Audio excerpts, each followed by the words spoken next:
Shalom, puji nama Tuhan. Kiranya hari ini saya menjumpai Bapak Ibu, saudara-saudari sekalian semua dalam keadaan baik, sehat, dan sukacita. Hari ini kita akan sama-sama belajar dari bagian firman Tuhan yang terambil dari Injil Markus pasal 2 ayat 1 sampai 12. Tetapi sebelumnya mari berdoa. Bapa, terima kasih banyak, kami mau dipimpin dan dituntun oleh bagian dari firman Tuhan yang akan kami dengarkan dan akan kami pelajari bersama-sama pada hari ini. Pimpin Tuhan, beri hikmat supaya setiap kami boleh dimampukan untuk mengerti bagian dari yang akan kami dengar dan pelajari bersama. Terpujilah namamu, hanya di dalam nama Tuhan Yesus kami berdoa. Haleluya, amin. Saya membacakan bagi kita semua bagian dari Markus pasal 2 ayat 1 sampai 12 di bawah perikop orang lumpuh disembuhkan. Kemudian sesudah lewat beberapa hari, waktu Yesus datang lagi ke Kapernaum, tersiarlah kabar bahwa ia ada di rumah. Maka datanglah orang-orang berkerumun sehingga tidak ada lagi tempat, bahkan di muka pintu pun tidak. Sementara ia memberitakan firman kepada mereka, ada orang-orang datang membawa kepadanya seorang lumpuh, digotong oleh 4 orang. Tetapi mereka tidak dapat membawanya kepadanya karena orang banyak itu. Lalu mereka membuka atap yang di atasnya. Sesudah terbuka, mereka menurunkan tilam tempat orang lumpuh itu terbaring. Ketika Yesus melihat iman mereka, berkatalah ia kepada orang lumpuh itu, "Hai anakku, dosamu sudah diampuni." Tetapi di situ ada juga duduk beberapa ahli Taurat. Mereka berpikir dalam hatinya, "Mengapa orang ini berkata begitu? Ia menghujat Allah.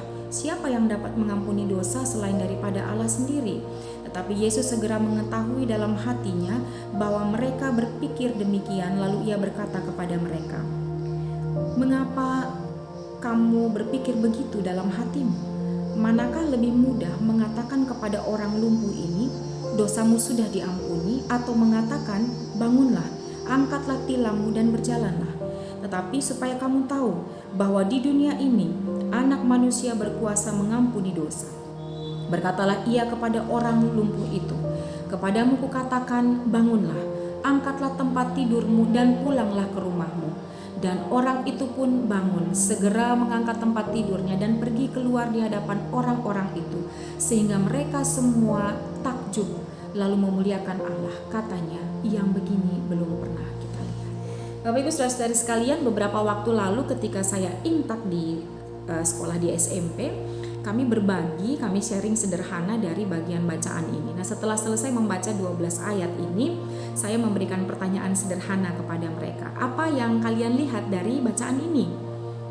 Lalu ada yang menjawab, "Orang lumpuh disembuhkan, Bu." Ada lagi yang menjawab, "Dosa orang lumpuh itu sudah diampuni." Ada yang menjawab, "Tuhan Yesus mengetahui isi hati. Tuhan Yesus itu pengampun, penyembuh, dan seterusnya." Sesudah itu saya kemudian mengajak mereka untuk melihat sekali lagi. Lihat, ada bagian yang kira-kira terlewatkan atau tidak? Kira-kira apa? Lama kemudian akhirnya mereka bilang, "Sudah tidak ada lagi sepertinya." Itu saja yang kita baca tadi. Lalu saya mengajak mereka untuk melihat. Kira-kira kalau orang lumpuh itu tidak ditandu, tidak ada yang menandu, bagaimana dia bisa mengalami perjumpaan dengan Yesus? Bagaimana dia bisa mengalami proses disembuhkan? Kemudian anak-anak serempak menjawab, "Oh iya ya, kami tidak memperhatikan bagian itu, Bu." Nah, Bapak Ibu saudara-saudara sekalian, dalam hidup kita seringkali kita seperti anak-anak saya tadi di Imtak. Menurut kita hal yang paling diperhatikan itu adalah apa yang paling tampak. Bahkan mungkin yang paling baik itu adalah yang paling menonjol. Seringkali hal-hal yang mungkin tampak kecil dan sederhana lolos dari pandangan kita. Nah, dari bagian bacaan ini ada beberapa bagian yang dapat menjadi catatan untuk kita bersama. Dapat kita ambil bagian untuk pelajari bersama dari sisi keempat orang pengangkat tandu itu.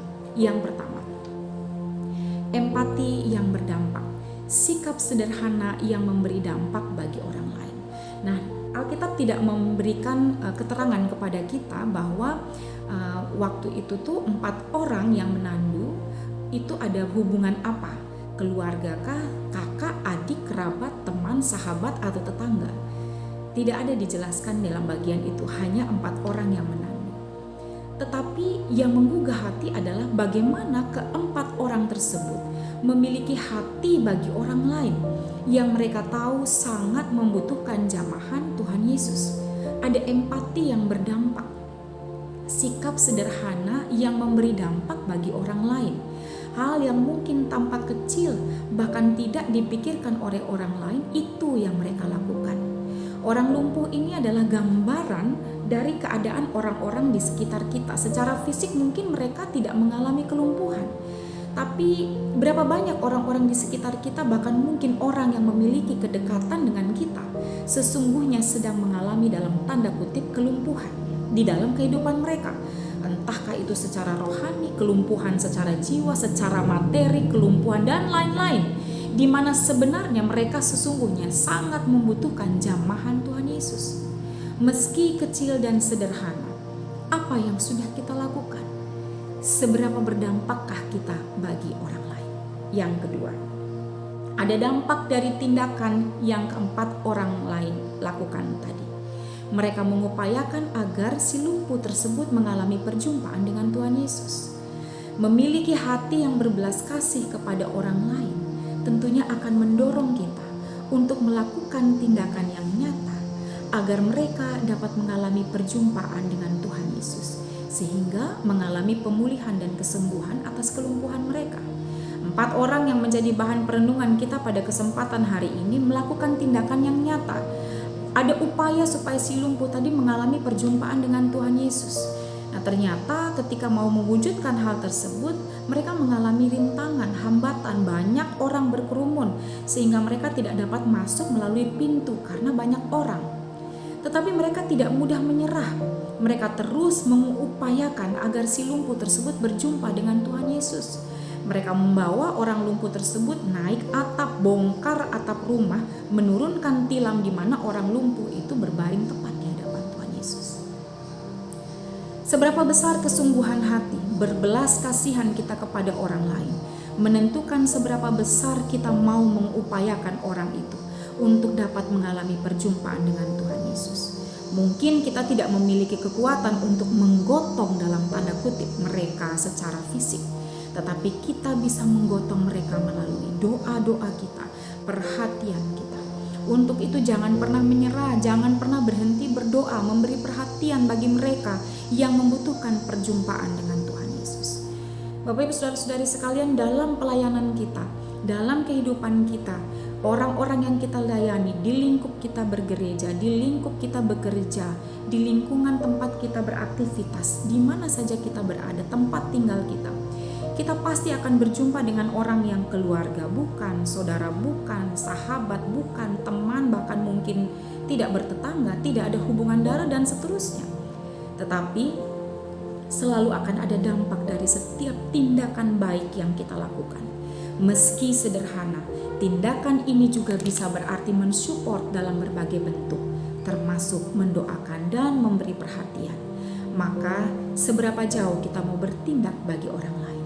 Yang ketiga, yang terakhir, dari hati dan tindakan yang nyata tadi ternyata menunjukkan bahwa mereka memiliki iman yang nyata. Satu perkataan yang sangat menarik dari ayat yang kita baca di atas adalah ketika Yesus melihat iman mereka, kata mereka berarti tidak hanya menunjuk kepada orang yang lumpuh tersebut. Mereka termasuk 4 orang itu ada iman yang terlihat nyata melalui tindakan nyata dan upaya kita yang tidak kenal menyerah agar orang lain mengalami perjumpaan dengan Tuhan Yesus, dan iman itu memberi dampak. Ayat 11 dan 12 yang terjadi dengan orang lumpuh itu setelah Yesus melihat iman ke-4 orang yang menggotongnya, ada pengampunan, ada pemulihan. Tidak sia-sia tindakan baik yang mereka lakukan, dengan catatan selama itu dalam perkenanan Allah. Ketika Tuhan Yesus melihat iman yang nyata melalui tindakan dan doa kita untuk membawa orang lain berjumpa dengan Tuhan Yesus, ada saatnya sesuai dengan waktu yang kita pikirkan, tetapi pasti akan sesuai dengan waktu yang Tuhan pandang baik. Si lumpuh yang digotong kepada Tuhan Yesus akan mengalami jamahan dan mujizat Tuhan Yesus, dan orang-orang di sekitar kita akan memuliakan Tuhan. Miliki hati yang mau bertindak dan menjadi berkat bagi orang lain. Kiranya setiap kita yang mengambil bagian dalam pelayanan, dalam pekerjaan Tuhan, khususnya kita yang ada di NTB, entahkah itu sebagai guru, entahkah itu sebagai penyuluh, apapun posisi kita, sebagai pengerja-pengerja di gereja, sebagai pelayan-pelayan di gereja, kiranya kita semua punya kerinduan untuk terus melayani. Melayanilah mulai dari diri sendiri, dari hal yang bahkan mungkin tampak sederhana, mungkin orang lain tidak melihat itu sebagai sesuatu yang besar, tetapi kita tidak akan pernah tahu seberapa berdampaknya itu bagi orang lain. Kita tidak akan pernah tahu bahwa Allah selalu punya cara untuk bisa memakai siapa saja, untuk siapa saja, bahkan dengan cara yang tampak kecil dan sederhana, untuk menjadi perpanjangan tangannya, menjadi berkat bagi orang lain untuk kemuliaan namanya. Kiranya bagian dari firman Tuhan hari ini menjadi pedoman, menjadi penuntun, pengingat bagi kita semua, supaya setiap tindakan-tindakan yang kita kerjakan memberi dampak tidak hanya bagi diri kita, tetapi juga bagi orang-orang di sekitar kita. Terpuji nama Tuhan, mari kita berdoa. Terima kasih Tuhan, hari ini kami sudah belajar, tetapi kami percaya bahwa Tuhan yang akan terus menolong dan menopang kami, sehingga apapun yang kami pelajari, kami dengar pada pagi hari ini Tuhan, kami yang terbatas ini, Tuhan melalui Roh Kudus-Mu Allah yang akan memampukan kami untuk mengerti lebih jauh, bahkan melakukan apa yang Tuhan kehendaki dalam hidup kami. Mampukan kami Tuhan menjadi perpanjangan tangan Tuhan di mana saja Tuhan tempatkan kami berada. Terima kasih Tuhan, ini doa kami bersyukur kepadamu hanya di dalam nama Tuhan Yesus Kristus. Haleluya, amin. Shalom, Tuhan Yesus memberkati.